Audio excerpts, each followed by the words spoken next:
આપણી હોસ્પિટલ એક જ ઓર્થોપેડિક ડિપાર્ટમેન્ટ છે અને આપણી હોસ્પિટલની અંદર સ્પેશિયલ સર્જરીની અંદર ડિફોર્મિટી કરેક્શન, લિમ્બ રિકન્સ્ટ્રક્શન, પછી જૂના બગડેલા જે ઓપરેશન હોય, ઇન્ફેક્શન થયેલા, હાડકું ના જોડાતા હોય એ લોકોના ઓપરેશન અહીંયા સફળપૂર્વક થાય છે.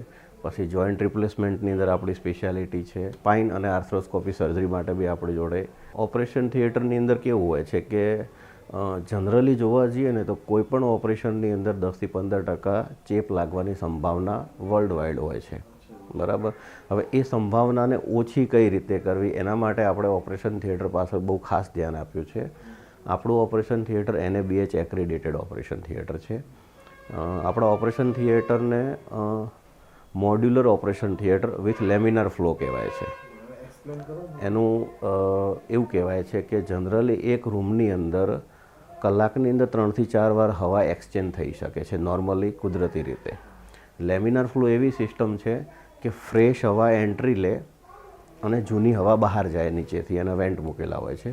એટલે કલાકની અંદર 70 થી 80 વખત હવા ચેન્જ થાય, એટલે ઇન્ફેક્શનનો રેટ બહુ જ ઓછો થઈ જાય છે. ની રિપ્લેસમેન્ટની અંદર આપણે અહીંયા બંને રીતે ઓપરેશન થાય છે. એક તો કન્વેન્શનલ મેથડ કે જે ડૉક્ટર ખુદ કરે છે, અને એક રોબોટિક મેથડથી. રોબોટિક નેવિગેટર બી છે આપણી જોડે, એટલે કે રોબોટ આપણને આસિસ્ટ કરે, પ્રિસિઝન કરે, કટ મૂકવામાં કે જે બી ઓપરેશનની અમુક પદ્ધતિઓ છે એમાં આપણને એક્યુરેસી આપે. પછી આપણે અહીંયા ની રિપ્લેસમેન્ટની અંદર જેટલો ભાગ સાંધાનો ખરાબ હોય એટલો ભાગ જ બદલવાનો એવી ટેકનિક બી છે. એને પાર્શિયલ ની રિપ્લેસમેન્ટ કહેવાય છે.